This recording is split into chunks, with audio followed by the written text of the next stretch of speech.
वाहिगुरु जी का खालसा वाहिगुरु जी की फतेह। सो हिंदी में बात करता हूँ।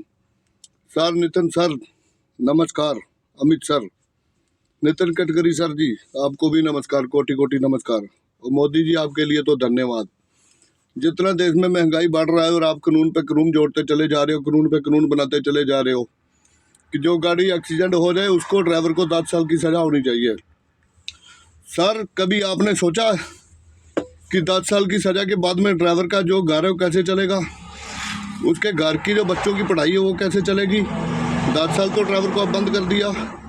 और जितने आप नियम निकाल रहे हो, ड्राइवर 10 साल अंदर रहेगा। बच्चों का मैक्सिमम घर का खर्चा है जो 10 से लेके 12,000 तक है, जो कि एक महीने का 10 से 12,000 है।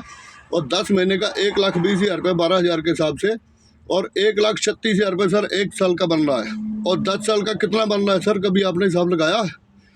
अगर इतना हिसाब लगाया है तो कभी बच्चों के बारे में सोचा आपने? बोझ का कैसे बनेगा ड्राइवर के बच्चों का बोझ का? कभी ड्राइवर के सोशल होता हुआ आपने देखा है सर?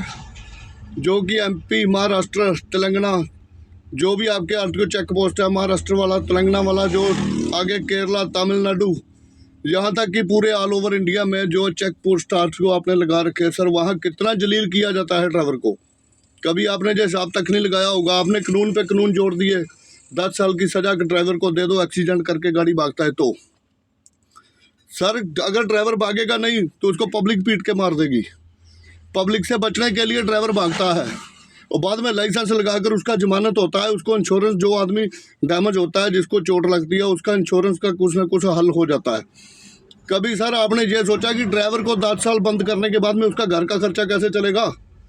ये तो नियम सर देखिए, आपको ये नियम सर आपको हम कर रहे हैं, ये नियम आपको तोड़ना चाहिए। और हम इसी के हक में बरखिलाफ है आपके यहाँ से कि जो आप इतने नियम बना रहे हो, ये नियम सर आपको तोड़ने पड़ेंगे। ये 10 साल की सज़ा बिल्कुल नहीं चलेगी।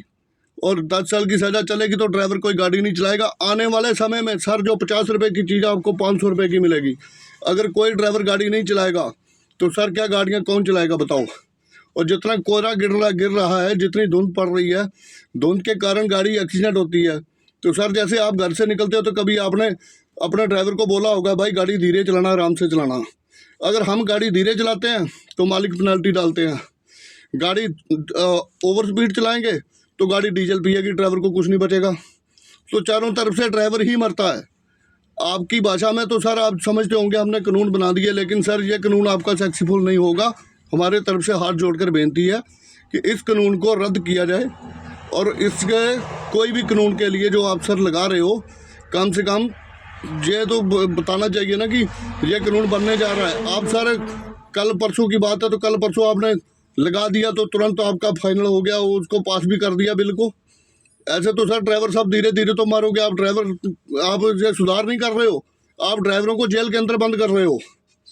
और जेल के अंदर ड्राइवर बंद होने का, कितने ड्राइवर बंद होंगे, उनके घर का खर्चा कैसे चलेगा? बच्चों को कौन देखेगा?